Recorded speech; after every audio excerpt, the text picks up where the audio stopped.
We wait for group to fill. It is filling quite quick, so this won't be very long. But here we go.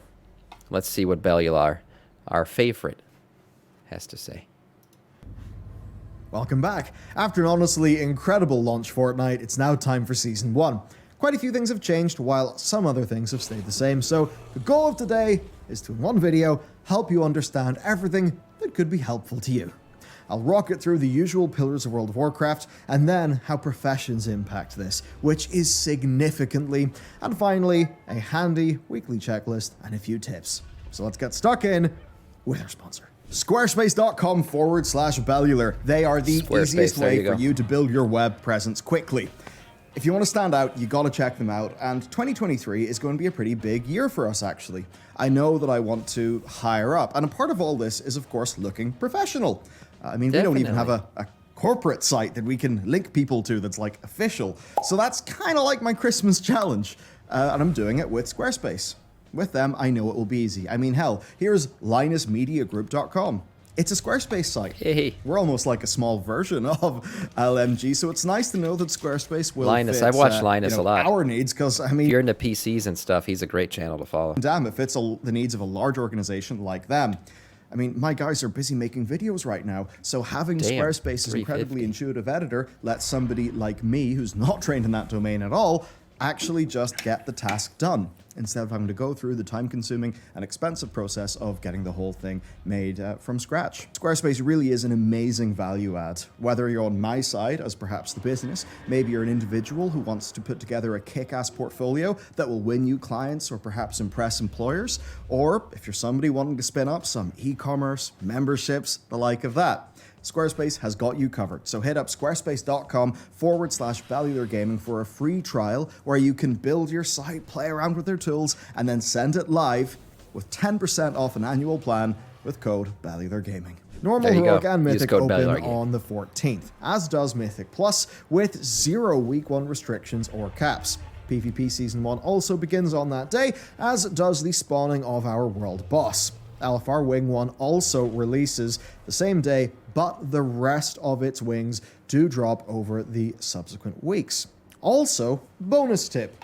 The incredible developer of Castle Pinaplia does have a new version for this raid, and wow, it's really came on. It's awesome. So it did. Fun game. That pineapple game really did help me prepare for raid. No lie, it was actually quite indicative. It was a nice little mechanics prepper game to play, and also a fun way to learn some of the fights.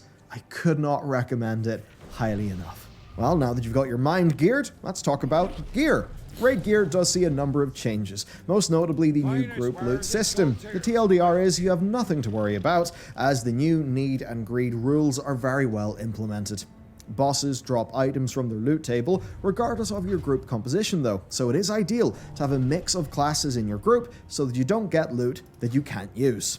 There are also 0 trading restrictions in raids, so your group can still distribute loot as they best see fit. Next, so if JC loots everything today, he can trade some shit, hopefully. Item level brackets within each difficulty level, as you can see on our charts. As the bosses get harder, you're going to get better loot. In addition to that, 4 of the bosses in this raid have a special piece of loot. These are designed to be more memorable, more powerful, have special effects, and they are flagged as very rare on the Dungeon Journal. Blizzard's idea is that repeated farming of trinket is the raid, like your farm runs, that they will still feel good. Because there's still a chance at having a drop of what essentially amounts to a mini legendary. So pretty neat. Then finally, here is our tier set bosses, as well as their item levels. Season 1 rating is going to span 389 to 424, sporting a new looting system, special items, that scales. More gradated boss drop items. Remember, the loot scales in this raid, so the deeper we get in, the better the loot's going to get. To better reflect difficulty. But BOE items also Reyna, why have you not queued yet today? They are different though, now having a guaranteed source rather than the previous system. A guaranteed amount of bind on equip items that is proportional to your raid size will drop from the mini bosses that you face within the raid. BOE items do feature in Dragonflight. Now, they were initially going to be revamped to be 100% drop rate from mini bosses, but a last-minute technical issue prevented this. So now they'll drop from any mob, but mini bosses will have a higher drop chance. Now, so as to prevent farming, Okay. they cannot drop from trash before the first boss, but otherwise, BOEs are BOEs. Potentially, they will be a bit more likely because of this change where they Yes, are come in more as DPS, likely to pal. drop from the mini-bosses. The only asterisk here is mythic difficulty. Blizzard are making BOE items drop as BOP for the first few weeks of the game. Basically, they... Well, it'll prevent, Cydric, it'll prevent trash farming, right? And that's ridiculous. You don't want that. Boss farming and everything else, and the trash in between is fine, but they just don't want people coming in and just enter in and out, killing the same trash mob 1,000 times a day. Because there's no cooldown on trash mobs. Those things will just continually respawn. Don't want the size of your coin purse. That's to what they have want the to prevent. outsized impact on the raid. And then finally, the raid skip only requires you to kill Razagath 3 times instead of the usual 4. Tier sets are available from the raid, and they're going to be in the Great Vault. The Vault is, of course, going to be the only source of tier gear for people who do not raid until January 25th, 2023. This is when the Inspiration Catalyst opens. This catalyst will let you turn pieces of Season 1 gear into tier gear. You'll be able to earn 1 charge of the catalyst every week via a quest, but when you do that quest, every character on your account is going to get a charge. That does mean that a fresh alt, a few weeks later, is going to be decked out in tier gear quickly. And what's really nice Alt friendliness is that continues. back in November, Blizzard announced that there will be no extra currency. So instead of having to grind Cosmic Flux, which your alt may not have, no, you just do the quest, which is going to involve doing your seasonal content anyway, and then your alts will have charges. So there's no Season 4-like situation where I didn't the actually new know alt this. character has plenty of So there's no currency to use the charges, but they have to grind use the tier gear, shitload of Cosmic Flux. A massive improvement. Mythic Plus works much as it did before, but the difficulty curve is a tad higher from plus 10 onward. Personal loot is active, and you'll get 2 bits of loot from the end boss chest if you have timed the key. If you don't time the key, then you'll get 1 bit of full item level gear, but the second bit of gear will be a lower item level, and you'll deplete the keystone. Feels good. Out of time keystones do still count towards your Great Vault at their full level, which is nice.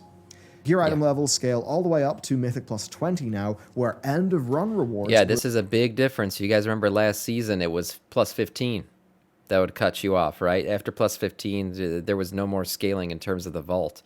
Now it goes all the way to plus 20. Will be 405, and the vault will be 421, which is mid-level Mythic. I got to get some higher keys keys also in. changed just a little bit, with an additional upgrade level being added that brings your gear to item level 415, which is low Mythic raid level.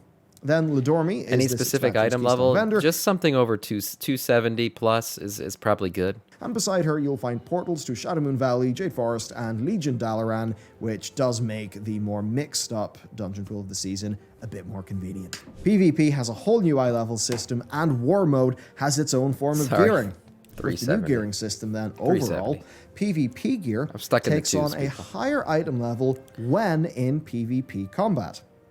Honor gear scales up to item level 411 in PvP. Up to you, Reyna. While Conquest gear You're the scales up best. to 424.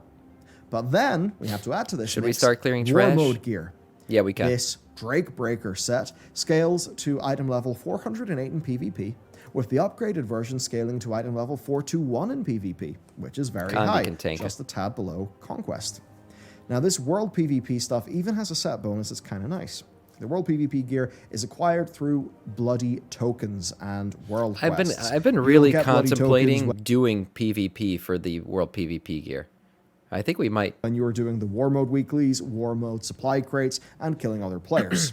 The upgraded War Mode gear then costs Trophies of Strife. This is a weekly cap Knowing currency mechanics that is you get more in important, return yes. for doing a quest. That quest is given to you by the vendor in Valdrakken.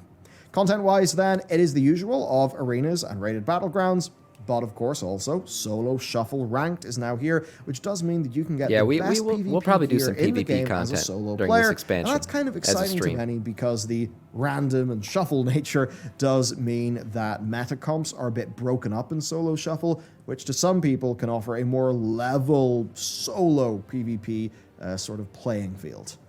Now, upgrades do still exist. They are still done with the honor currency, but these upgrades only impact the PvE item level of the item. This is a smart change. It's borrowed a bit from Warlords of Draenor. Oh. It ensures that PvP players have a more level playing field while still having PvP gear progression and PvE gear progression. Good work overall. And if you want to get started in PvP, there is one final set to talk about, and that's Crimson Combatant gear.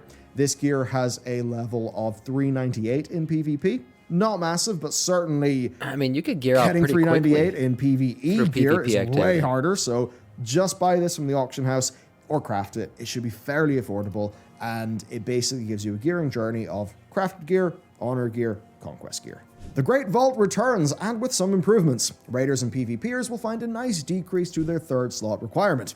The token-based backup system also returns, where if you do not select something in the vault, you can get some tokens. You'll get 2 tokens if you've unlocked 1 slot, 4 if you've unlocked 2 slots, and 6 if you've unlocked 3 slots. Now, for these tokens, you can buy a gem socket item, which will cost you 6 tokens, or for the cost of 3 tokens, you can get 10 Primal Chaos. Primal Chaos is used for high-end crafted gear. Now, this is a bind-on pickup resource. It's a very important resource to your end game. I'm guessing high-end crafted gear is something like 385 item level. Gearing, so this will accelerate you along the path of gearing. Basically, if none of your vault options look good, Good morning, Lords. Maybe 20 Primal Chaos will be enough to let you craft a nice upgrade that you know you'll be able to use for a long time. And what better way to segue us onto professions 392 or that? 405, wow. Strap in then, this is where massive change has been seen in the game versus the past. This is extremely relevant to all endgame players in a way that professions just weren't in the past. First, we have Titan Training Matrixes, where the rank 4 version is the only one that really matters. It will make the starter crafted gear be all the way up to item level 382, just below normal raid gear. Now, as many people are still actually increasing the crafting skill on their characters and going through their specializations, it does likely mean that many people cannot make a Titan Training Matrix 4 bit of gear at that maximum quality level. They'll maybe be a bit closer to item level 372, which is 372 is quality level. That's crazy. These still are for a found from base. Mythic 0 and bosses and from world quests. Next then, what you're really here for, which is the Primal Infusion gear. And for this, a number of soulbound reagents are going to be required. First up, we've got Sparks of Ingenuity. So you go to this Titan console in Valdrakken and you do the quest line. The first quest line is available now, or at least quest. With the second one, then I haven't done it yet, but I see it on my map. Season 1 unlocks. So by the start of Season 1, you'll be able to have 2 sparks. From then on, we're going to be getting a new quest in this chain, become active every 2 weeks until we have 5 sparks. And after we have 5 sparks, we'll be able to get an item called an Essence Detector, and that will let us collect more sparks from doing game content. The system is designed like this to ensure that crafting doesn't immediately outcompete Mythic Plus PvP and raiding, while still letting crafted gear be very, very powerful initially, just a bit limited in quantity. Okay, so you've got sparks. What next? Well, there are 3 optional reagents: a power infusion, secondary stat, we still have a little and bit of embellishments. You can actually craft a bit of gear without any of these. You'll just have random secondary stats and an item level between 382 and 392, depending on your crafting skill. Power first then. There are 2 types. We have Primal Infusion and Concentrated Primal Infusion. To make a Primal Infusion, you're going to need 100 Primal Chaos and 10 Primal Focus. Now, the Primal Chaos drops from a lot of things. It drops from weeklies, world quests, dungeons, raids, PvP strongboxes. Just it can easily be just while you're playing your way to game, boost yourself. And you likely have maybe 50 to 100 and something in your bags right now. Primal Focuses are the bit that's harder to get. Primal Focuses drop from heroic raid bosses, Mythic Plus 11 and beyond keys, and PvP rating boxes, which I have to assume means boxes earned at a rating above 1400 perhaps, maybe 1600. Now you also get these at the end of each renown track, and also at a drop rate of 100% from Razageth on any difficulty, which does mean that casual or solo players could slowly get themselves a bit of heroic quality loot. Now, gear using concentrated primal infusions is more powerful still. It's between item level 408 and 418. That's upper heroic to lower mythic.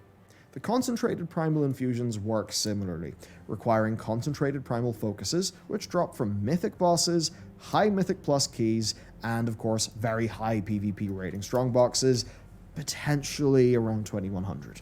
Finally then, we have embellishments. These just give you nice added bonus effects, but you are limited to wearing 2 pieces of embellished gear. But still, an embellished, like, mythic raid, like, quality piece, that would be super strong. Don't worry, if you don't do professions, you can always use the work order system where you just supply the materials, including your soulbound materials. That's probably how I'll do things. I'm not about the craft shit. To a crafter, and I suck at this stuff. Do it. You can also use this even within your guild. It can be very useful. It's nice though, the work order stuff. Guild crafting. Now, gear can also then be recrafted to a higher item level within the item level range that is enabled by its power optional reagent. Doing so is really cheap. So basically, don't worry about crafting one of these things as soon as you're able to. But, you know, before you're, like, able to fully max out the craft, because when your profession skill goes up, or your friend's does, you can always recraft it at the higher item level. Weekly checklist. Now, this is not a typical list of chores. If you want to specialize in a type of content, there are no chores in Dragonflight. Other types of content, which has been great. Players should not try to do all types of content purely to optimize gear, because it's not worth the time and effort. It is far better that you enjoy the content that you like without having to get extra gains from stuff that you don't like, unless playing that very much everything style is something you actually enjoy. Okay, the TLDRs then. Raid. Focus on clearing as many raid bosses as is possible to get gear, profession resources, and to fill the raid vault. We need 2 more bosses to get all 3 vault slots filled. To maximize your chances of completing your 2 and 4 piece set bonuses, but do bear in mind the tier is not as potent this time round because it's not really going to be marching in on the space of the talent tree revamp, as is very much standard for tier 1 expansion sets. Mythic Plus. Each week, try to complete as many I think getting tier set bonus is a top priority right now. Both to earn loot from the end of dungeon chest and to fill up your great vault. Even if you do not complete the dungeon within the time limit, it still is going to count towards filling the vault. I got additionally, nothing. Try to I think JC got him. Your other Mythic Plus vault slots with runs that are on lower level keystones, because with Valor, you will be able to upgrade that gear over time anyway. For PvP then, simple enough, aim to cap Conquest and fill out, all boxes at the highest rating possible. Right? That's that. PvP's the thing I think I'm lacking on. The World PvP weekly quest called Sparks of Life to earn Trophies of Strife, which can be used to purchase PvP gear with an eye level of 421.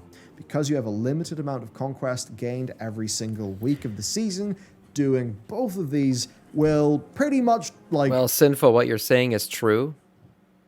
But now that there is that, what's it called? The Catalyst or whatever the fuck it's called. I forget what. The tier piece upgrader. You know, where you could turn Season 1 gear into tier gear. That changed everything. And that'll be available again in January. So I guess double the amount of once gear that goes live, the entire raid will have a tier set. Benefit from doing that. World and Renown then. It is possible, if you aren't at a super high item level, that weekly content like the Soup, Great Hunt, Siege, and Obsidian Key will grant you upgrades. Of course, do the world boss for item level 389 gear, and if 385... that got changed to 395. He fixed it. It got changed to 395. I did it yesterday. I didn't get shit. To you, do the Primal Storm events that will appear around the world. You want to basically get one of the items from the bosses, and those from each of the 4 invasion types, like the 4 element types. You need those to finish a quest. That quest will basically get you the item that you need to purchase the 385 version of that world content gear. You can also check the Renown track for each faction to see if you've got good gear on the Renown track. And do remember that you can get a 389 cloak from the Obsidian Key rep farm and a 389 ring from the Cobalt Assembly rep farm. Then, if you're purely a solo player, just grinding out the regular Primal Storms is going to be your best way to just get that lower level gear from the Primal Storm gear vendor in Valdrakken, with you slowly then getting the higher item level version as you complete those weeklies. There it is. At the time of writing, my character is item level 370, and I've actually been getting weekly events that give me 376. We got to get started here. There's a weekly professions checklist. 100% guaranteed way of just getting gear. It's that simple. So do your really dailies, engage do your with this weeklies, system. acquire Many primal of us focus. have asked for something like it's great. Finally then, just a few tips and tricks. The number one thing's pretty simple. It is don't get crafted gear in slots that are going to be used for tier pieces. That's True. your helm, shoulders, chest, legs, and hands. There you go. Of course, That's a good 5 tip. slots for a 4-set That's what she bonus. said. So if you get your 4-set, then yeah, you can fill in the other one with some crafted gear. And that essentially is it. Overall, it's a fairly simple process, but because there's been I'm gonna all bring of up these the Deathia weeklies, boss fight all video. of these reps, all the profession recipes that are on the renowned vendors, all the little things, as well as quite a few changes, decent few players have been feeling just a little bit overwhelmed and confused because it's a decent change from what we've been used to. I hope that this guide then has been able to cut through any ambiguity that was in your head, and if you have any questions, leave them down below. I hope we were able to add some value to your day with this one. So with that said, have a great day. Good luck with season 1. And if you want another video to watch, check out this one. There you go. Great video again from him. Bellular is always great. Bellular is always great. Big hug. Big hug for the first person to gift me a sub to this adorable mofo. Thank you, sir. Thank you so much. All right, are you guys ready to fucking raid? Are you guys ready to raid? Because I sure as shit am. Here we are. We're standing at the gates of Deathia. Let's pull up the boss fight video.